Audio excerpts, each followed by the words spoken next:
Hello friends, कैसे हैं आप सब। आई होप अच्छे ही होंगे। मैं भी अच्छी हूँ। महादेव की कृपा हम सब पे बनी रहे। तो यहाँ हो चुकी है सुबह, मैं बना रही हूँ अपने लिए चाय। बच्चे जा चुके हैं स्कूल। तो बच्चे को मैं स्कूल छोड़ाई थी सुबह जाके, क्योंकि आज थोड़ा लेट हो गया था। तो उसको मैंने फटाफट तैयार करा और उसको मैं स्कूल छोड़ के आई। स्कूल छोड़ के आने से पहले मैंने चाय बाद में बनाई। पहले मैंने सोफ़ा वगैरह साफ़ कर दिया था, टीवी पैनल साफ़ कर दिया था। उसके बाद मैं लेके बैठी चाय। तो जैसा आप जानते हैं कि मैं आपको टाइम मैनेजमेंट के बारे में बताने वाली हूँ, क्योंकि खाली टाइम मिलता है तो मैंने भी ये बुक पढ़ ली। तो जो जैसा टाइम मिलता है थोड़ा बहुत, तो मैंने भी इसको पढ़ना शुरू करा। तो क्योंकि सबसे पहले हमारे लिए टाइम इम्पोर्टेंट है। टाइम होगा तो उसके आगे हम और काम सोचेंगे। तो चाय पीते पीते मैंने यहाँ बुक भी पढ़ लेती थी। तो मैं अब इसके बारे में आपको बताना शुरू करती हूँ यहाँ से। टाइम लेकिन सबका अपने अकॉर्डिंग होता है। काम कोई सुबह करना पसंद करता है, बॉडी जिसकी जैसे एनर्जेटिक रहती है। किसी को शाम को रहती है, किसी की सुबह रहती है। तो टाइम आपका अपने हिसाब से होना चाहिए, क्योंकि कोई सुबह सुबह कर लेता है काम, तो कोई शाम को कर लेता है उतना ही काम। कोई स्लो करता है तो कोई फास्ट करता है। तो ये डिपेंड करता है आप पे कि आपको अपना काम कैसे निपटाना है। सुबह का काम शाम को, शाम का ही सुबह, ये आपको देखना है। ठीक है। अब जैसे यहाँ पे बताया गया है, नए संस्करण की प्रस्तावना।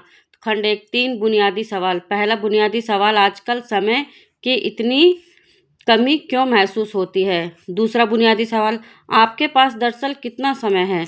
तीसरा बुनियादी सवाल, आपका समय कितना कीमती है। यहाँ पे आ गया समय के सर्वश्रेष्ठ उपयोग के 30 सिद्धांत। तो पहले मैं आपको इसके 30 सिद्धांत बता देती हूँ, फिर बारी बारी मैं आपको सारा बताऊंगी। तो समय की लॉग बुक रखें। दूसरा, आर्थिक लक्ष्य बनाएं। तीसरा, सबसे महत्वपूर्ण काम सबसे पहले करें। चौथा, यात्रा के समय का अधिक उपयोग करें। पांचवा, काम सौंपना, डेलीगेशन सीखें। छठा, पेरेटो के 20-80 के नियम को जानें। सातवां, पार्किंसन के नियम का लाभ लें। आठवां, अपने प्राइम टाइम में काम करें। नौवां, समय को व्यवस्थित करें। 10वां, टाइम टेबल बनाएं। 11वां, कर्म में जुट जाएं। 12वां, अपनी कार्यक्षमता बढ़ाएं। 13, डेडलाइन तय करें। 14, समय खरीदना सीखें। 15वां, भावी लाभ के लिए वर्तमान में त्याग करें। 16, निश्चित समय पर काम करें। 17, समय की बर्बादी के गुरुत्वाकर्षण नियम को जानें। 18, न्यूटन के गति के पहले नियम का लाभ लें। 19, यह महत्वपूर्ण नहीं है कि आपने कितने समय काम किया, महत्वपूर्ण तो परिणाम है। राइट। 20, तय करें कि कौन सा काम कब करना है। 21, सुबह जल्दी उठे। 22, 1 घंटा व्यायाम करें। 23, टीवी के संदर्भ में सावधान रहे।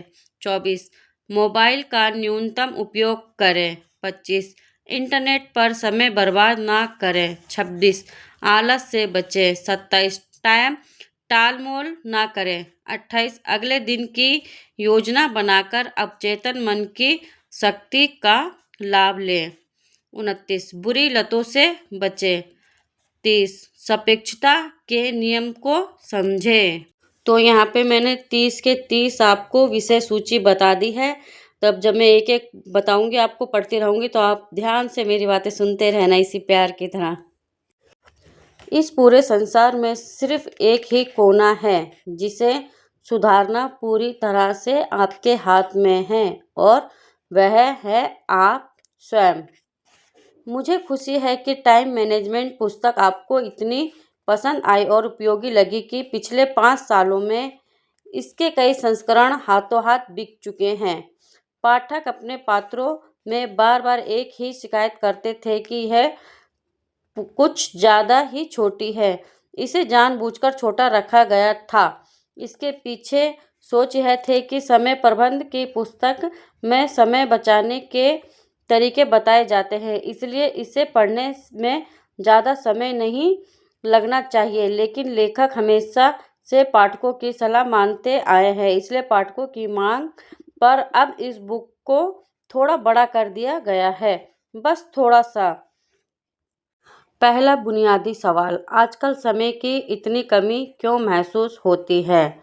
24 घंटों की अवधि जिसमें से अधिकांश बर्बाद हो जाती है।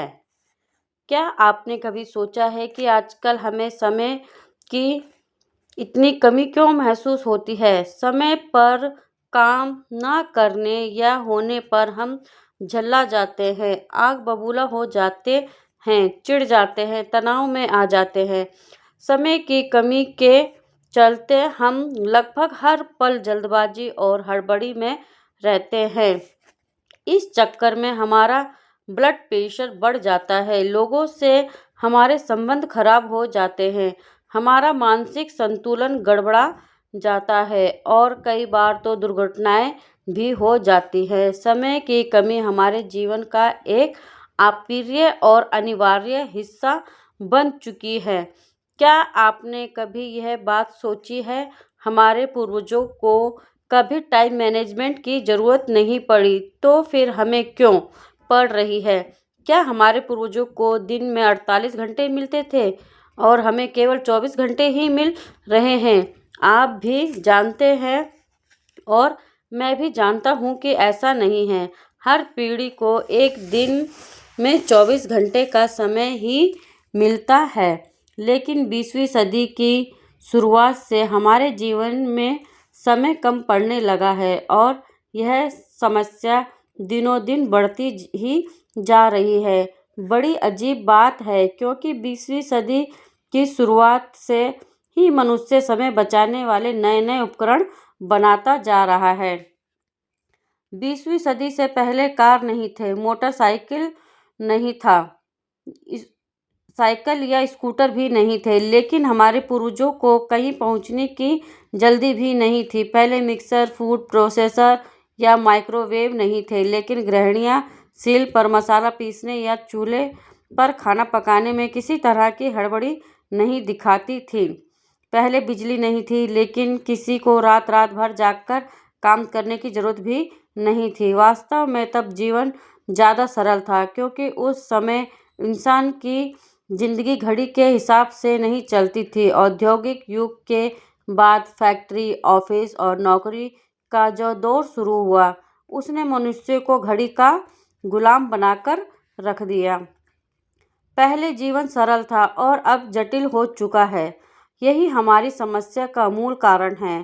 पहले जीवन की रफ्तार धीमी थी, लेकिन अब तेज हो चुकी है। अब हमारे जीवन में इंटरनेट आ गया है, जो पलक झपकते ही हमें दुनिया से जोड़ देता है।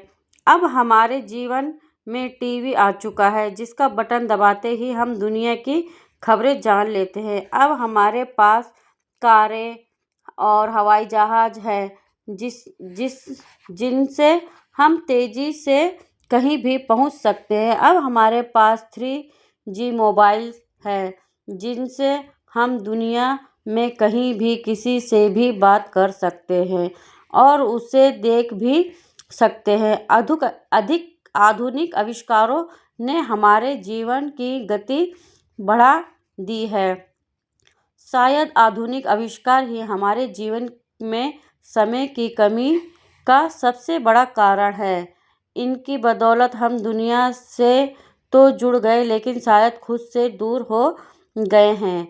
यदि आप समय के सर्वश्रेष्ठ उपयोग को लेकर गंभीर हैं, तो इसका सबसे सीधा समाधान यह है, यदि आप किसी तरह आधुनिक आविष्कारों से मुक्ति पा ले और दोबारा पुराने ज़माने की जीवन शैली अपना ले, तो आपको काफ़ी सुविधा होगी। नहीं नहीं, मैं यहाँ चूल्हे पर रोटी पकाने या मोबाइल से दिल्ली तक पैदल जाने की बात नहीं कर रहा हूँ। मैं तो केवल यह कहना चाहता हूँ कि मोबाइल, टीवी, इंटरनेट, चैटिंग आदि समय बर्बाद करने वाले आविष्कारों का इस्तेमाल कम करें। पहले घड़ी हमारे जीवन में हावी नहीं थी और इसका सीधा सा कारण यह था कि ज़्यादातर लोग के पास घड़ी थी ही नहीं। पहले अलार्म घड़ी की हमारे जीवन पर हावी नहीं हुई थी और इसका सीधा सा कारण यह था कि ज़्यादातर लोगों के पास घड़ी थी ही नहीं। पहले अलार्म घड़ी की कोई ज़रूरत नहीं थी। मुर्गे की बांग